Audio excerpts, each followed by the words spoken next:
In July of 2018, so a couple of years ago, I made a video where I reviewed every single pot Yu-Gi-Oh! Spell card. So we're talking about Pot of Desires and Pot of Dichotomy and Pot of Greed, of course, but also we're talking about Pot of Avarice. And in that video, I talked about how it was really broken and the drawback of shuffling back 5 monsters ended up being one of the biggest benefits of the card. Not only was drawing 2 really good, but shuffling back all those monster cards was great as well when this card was at its peak.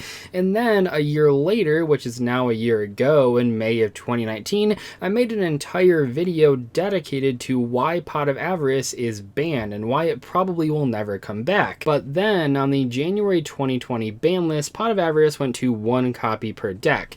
Now that ban list was huge. It banned a lot of the top strategies and a lot of their best cards, and it limited a whole bunch of cards and unlimited a whole bunch of cards. So Pot of Avarice, while it was a big deal, was not the most talked about part of that forbidden and limited list. Still, people were pretty excited and maybe even a little bit worried about what would happen to Pot of Avarice while it was currently limited. And then the card basically did nothing. It completely flopped pretty much in every single way. The card was just not featured in nearly any competitive Yu-Gi-Oh! Strategies that were actually doing well at tournaments. And that's kind of weird, right? You know, a lot of people were afraid of this card coming back, and now that it's at 1 copy per deck, basically no one was using it. So a few months later, when we got the April 2020 ban list, people weren't too surprised to see the card now at 3 copies per deck. What a world to live in. That is just really, really outrageous.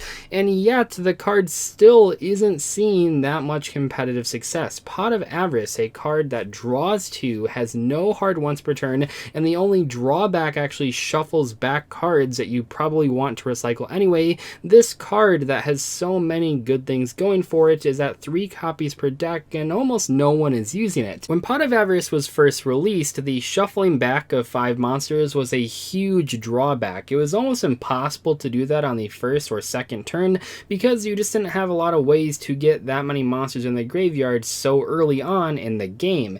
It really was a drawback compared to Pot of Greed. Pot of Greed, as I've talked about in the past, is way too powerful simply because it has no cost, no drawback, and no restrictions. It just says draw 2 cards. Very simple, and you can use it in virtually any strategy. So with Pot of Avarice, they said, okay, sure, you can get your draw 2 effect, but you have to put 5 monsters in the graveyard first. And for a while, that was seen as too much work. But when synchro summoning was introduced into the game, and especially as the years went on and we got crazier and crazier first turn combos, suddenly you had a ton of different strategies that were extremely capable of putting a bunch of monsters into the graveyard on the very first turn, which made Pot of Avarice very appealing to decks like Tengu Plants or Windups or any other strategy that could put a whole bunch of monsters in the graveyard on turn 1. And then over the years, as Pot of Avarice was sitting on the ban list, we got more and more crazy combo strategies that people kept saying, well, surely this is the reason Pot of Avarice can't come back. As decks got better and better with their first turn combos, and as they put more and more monsters in the graveyard on the first turn, it seemed like Pot of Avarice basically could never come off the ban list. But where this looks really ridiculous is when you compare Pot of Avarice, which is now at 3 copies per deck and is not seen play, to cards like Pot of Desires and Pot of Extravagance, which have huge downsides.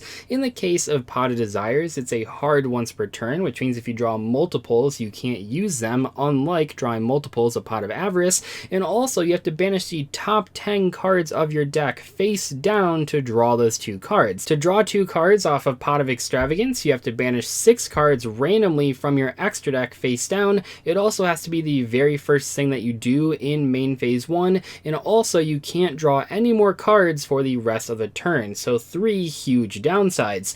In comparison to Avarice, where the only downside is actually an upside for most strategies, it might seem silly that these 2 cards see way more play than Avarice does right now. The difference here is that Pot of Desires and Pot of Extravagance are generally starter cards in whatever deck they're being played in, whereas Pot of Avarice only works if your combo is already going off. Desires is actually a lot closer to Pot of Greed in this way because it can be used as like your first card or midway through your combo or at the very end of your combo, whereas Extravagance has to be used at the very beginning. The difference here is that Pot of Avarice almost always can only be used in the midpoint of your combo or more likely at the very end when you actually have all those monsters that you want to shuffle back. Now, why does this matter? I mean, it's modern Yu-Gi-Oh! Isn't every single deck super consistent and always putting out 6, 7, 8 negations?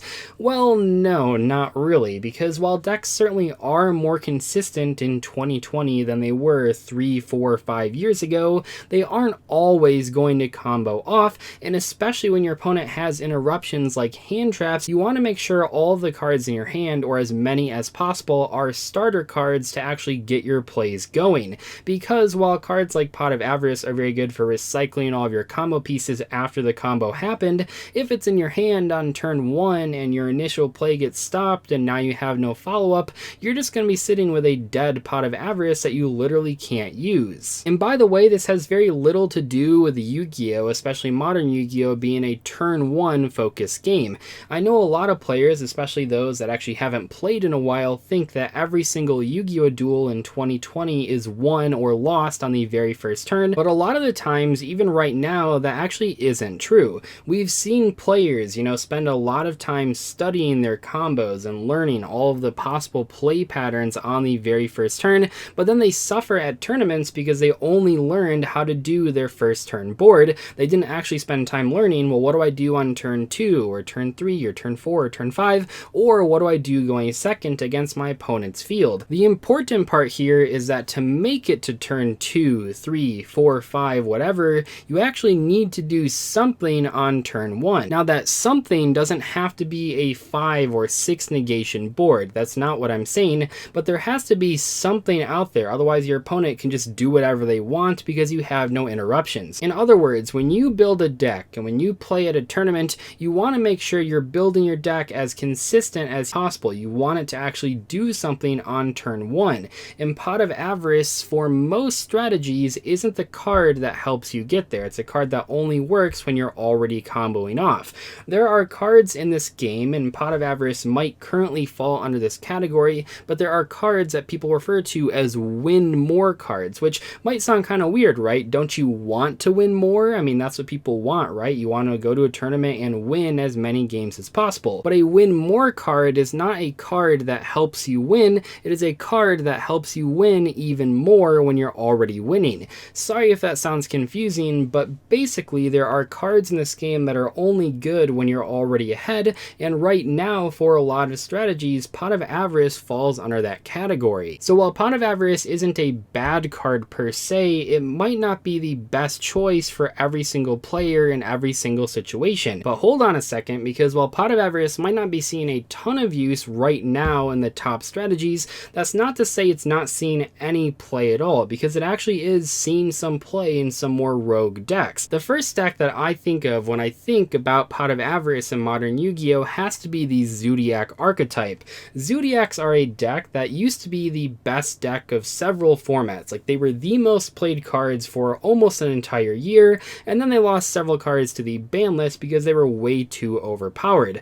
Now though, we very recently got Zodiac Trident back to 1 copy per deck, which might not seem like a big deal, but this was one of the key components of the Zodiac strategy. Why do Zodiacs, more so than other decks, actually take advantage of Pot of Avarice? Well, it's really simple. Whenever you summon one Zodiac monster, you get to summon a whole bunch of extra deck monsters on top of it for free. These Zodiac Xyz monsters can all be Xyz summoned on top of one other Zodiac monster, so not only is it easy to get a whole bunch of Zodiacs on the board and then in the graveyard on turn 1, but also that deck plays a lot of different hand traps, which are all cards that you can shuffle back with Pot of Avarice to draw 2.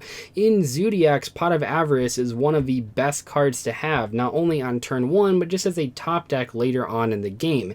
That is why pretty much every single Zodiac deck list right now plays 3 copies of Pot of Avarice, just because off of one normal summon or one special summon, you can summon a whole bunch of monsters from your extra deck for free. That is the entire idea of the deck. Sky Strikers are the second deck right now that tends to play at least 1 copy of Pot of Avarice, but sometimes more, and it makes a lot of sense. Now, Sky Strikers are less popular right now than Zodiacs. They're both considered rogue level strategies, but Sky Strikers are in a much worse spot. However, they do tend to play Pot of Avarice for basically the same reason as Zodiacs. All of the Link 1 Sky Striker monsters can be be link summoned using any Skyscraper monster that doesn't share the same attribute as itself. That means that if you summon any Skyscraper, you can go through all of the link monsters in one turn. So very similar to Zodiacs, you're going through a big portion of your extra deck off of any one monster that you have. What this tells me is that Pot of Avarice in 2020 in modern Yu-Gi-Oh! Is not completely hopeless. There are a couple decks right now, you know, not the best decks, but still some pretty strong rogue contenders that are taking advantage of 3 copies of Pot of Avarice. In other words, while Pot of Avarice isn't currently seeing a lot of competitive success in the top strategies, it is still a card that you want to consider when building your decks. You want to ask yourself how many cards in this deck by themselves can put 5 monsters in the graveyard, and if you have a lot of them, maybe it's time to try out Pot of Avarice. I'm actually a little bit surprised with all the players that are using Jet Synchron, and especially the ones that are playing Tuning as 3 extra copies of Jet Synchron, that we're not seeing more copies of Pot of Avarice in those types of decks.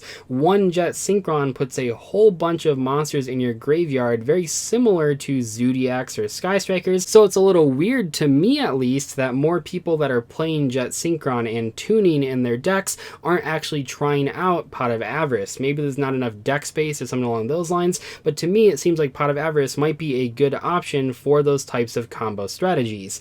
Anyway though, hope you guys enjoyed today's discussion video about why Pot of Avarice is unbanned and why it isn't making a huge impact. I definitely still feel this card has a ton of potential for the future, so make sure to watch out for it in later formats. Anyway, thank you guys so much for watching today's discussion video. Goodbye.